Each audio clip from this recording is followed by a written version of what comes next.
Bonjour à tous et bienvenue sur hlcshop.fr. Nous allons vous présenter aujourd'hui le nouveau venu de chez Starmax qui est un Cessna 182 d'1,60 m d'envergure.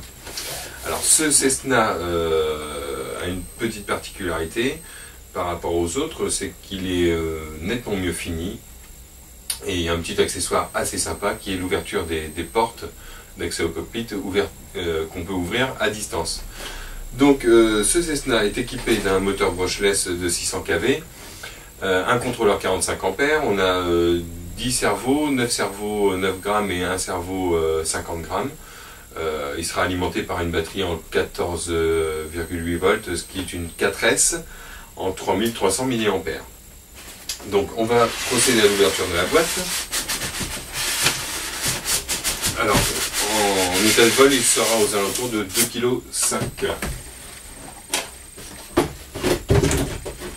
Voilà, donc on trouve tout d'abord un manuel de montage et d'utilisation, toujours la même chose, un papier glacé cartonné avec quelques photos pour le montage. C'est assez simple, assez succinct mais bien détaillé. Et puis après des petites recommandations pour le réglage, pour les expos, les débattements pour dérive, profondeur et aileron. Voilà. Donc ça, le manuel. On aura une clé d'aile en CTP, un longeron en contreplaqué pour faire la jonction et la rigidité des deux ailes. Alors le fuselage. Alors,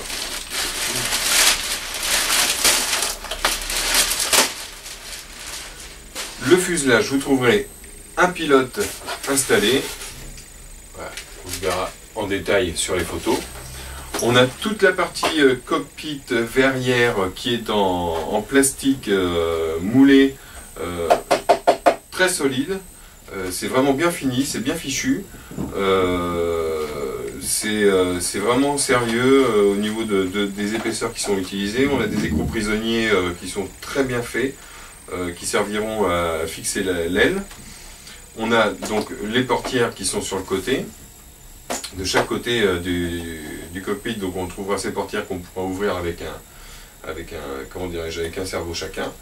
On a, que je dise pas de bêtises, on a une LED sur la queue. Sur le devant, donc on trouve des autocollants pour faire l'imitation du radiateur, etc. On a deux faux échappements, l'arbre d'accouplement moteur qui est en alu avec sa vis. Et en sous-face, donc sur le ventre, on aura accès à la partie radio avec le branchement des servos qui arrivent en bouquet entièrement repéré, un bec externe pour l'alimentation de la réception, le servo 50 grammes qui sert à faire la rotation de la roulette directrice et de la dérive. Là, on trouve le contrôleur. Et puis l'accès au pack d'accu se fait sur la partie arrière. Voilà. Là on a la place sur une platine en CTP, on a la place de loger l'accu 3300 mAh en 4S. Voilà. Donc ça. Voilà, ça tient avec une petite emboîture et un aimant. Donc, voici pour le fuselage. Ensuite on va trouver l'hélistripale avec son cône. Un cône qui m'a surpris d'ailleurs parce qu'il est assez pointu. Mais bon, voilà. Bon. Pas de particulier par rapport à ça. Donc là on a les trains d'atterrissage qui sont donc en 3 parties. Pour le train principal en 2 parties. Fait en corde à piano de 4 ou 5 mm, je dirais ouais 4 mm,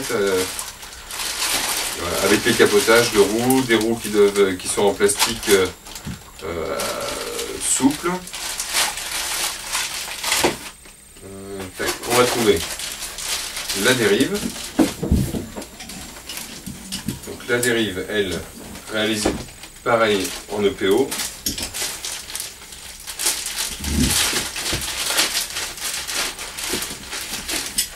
décoration posée, il y a le je vous disais une bêtise. On a le cerveau qui est installé dessus. Donc c'est le cerveau pour la... Le cerveau qui est à l'intérieur doit servir pour autre chose, il faut que je regarde pourquoi. Donc on a une LED qui est installée sur la pointe de la dérive. On a les câbles d'alimentation qui passent. On va rajouter un petit bout de scotch pour tenir ça correctement. Voilà. Ensuite, la profondeur.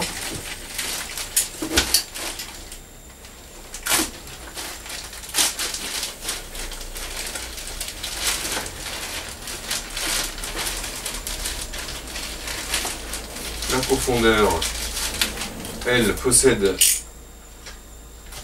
un longeron en carbone qui est, ou en fibre de verre qui est à l'intérieur, donc on a quelque chose de très rigide.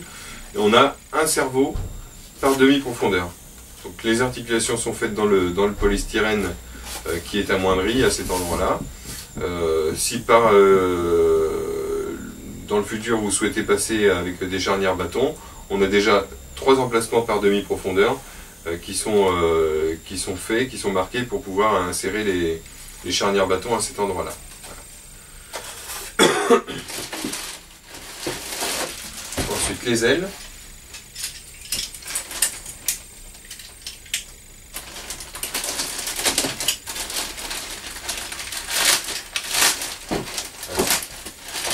Les ailes sont bien reproduites, on a toutes les nervures qui sont les nervures sur les gouvernes qui sont reproduites. On a donc les volets qui sont installés et les ailerons. Pareil, hein, toujours pour les ailerons, c'est le polystyrène qui est amoindri avec les emplacements pour mettre des charnières bâtons. Les volets qui sont articulés sur eux par contre sur une pièce en plastique. Le cerveau de volet, le cerveau d'aileron. Et devant, on observe un feu, une diode haute puissance et une autre diode ici au bout de l'aile. Là.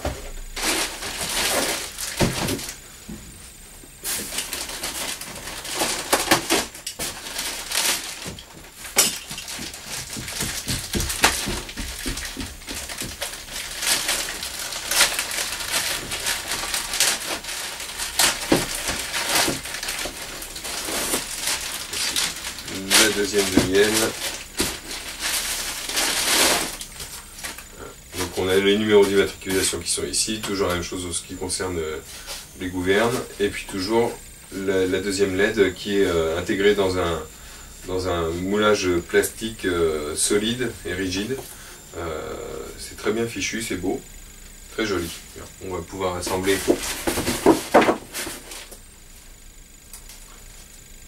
les deux demi-ailes. Apparemment la clé, si elle a un petit peu de dièdre, donc c'est bon. Ça va comme ça.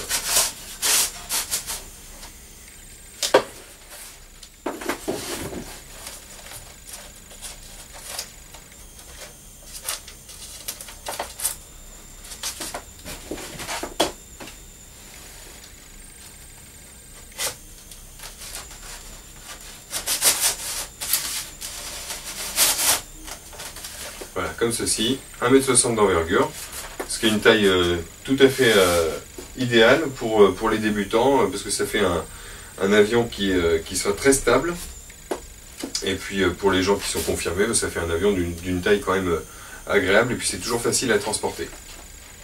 Voilà. On trouvera également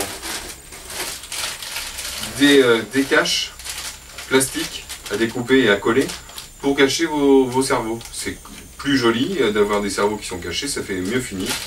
Donc ça c'est un petit plus.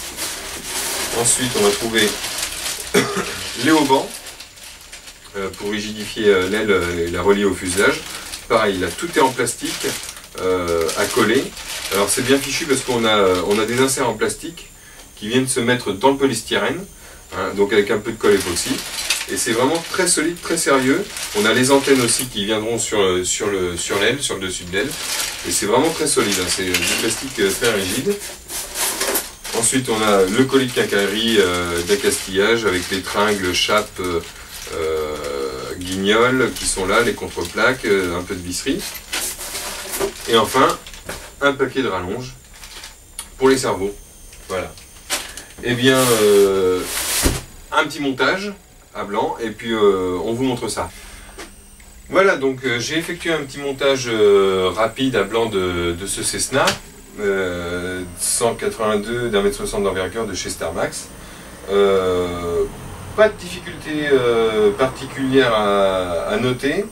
On aura la dérive et profondeur qui seront à coller et éventuellement coller, mais bon, c'est toujours un petit plus. Et il y a 2 vis par le dessous qui viennent fixer l'ensemble. On a les passages de câbles qui sont faits. Donc on branche les rallonges, un petit bout de scotch ou une petite attache rapide, comme des petites attaches rapides comme ça de sécurité pour relier les rallonges. Et puis on glisse tout ça dans le fuselage.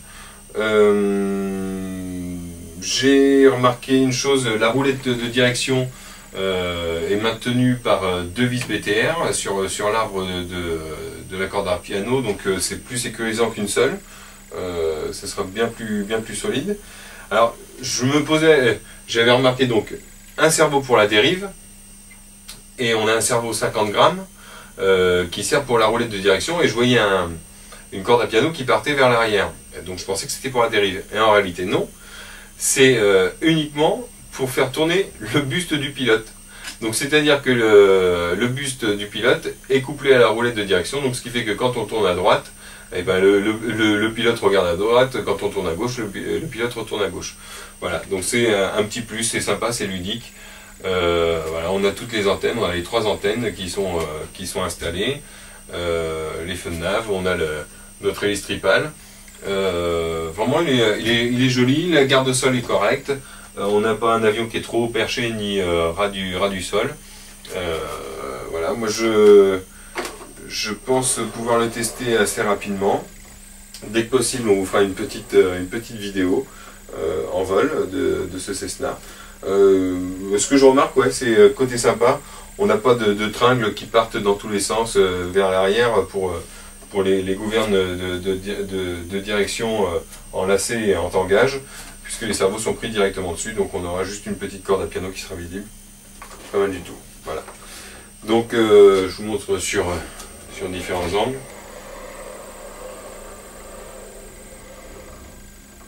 Voilà. Et puis une petite séance photo pour vous montrer à quoi il ressemble. Avec les portières qui s'ouvrent. Donc on a un cerveau dédié par portière qui en actionnant l'interrupteur, on va avoir les portières qui vont s'ouvrir. Le pilote ne descendra pas s'il n'a pas de jambes. Mais voilà, c'est un petit avion sympa comme tout. 1,60 m, je vous disais, c'est une envergure tout à fait raisonnable pour avoir un avion bien stable face au vent, et puis avoir quelque chose de bonne présence en vol et au sol aussi. Voilà. Je vous remercie de m'avoir écouté. Je vous dis à bientôt sur hlcshop.fr.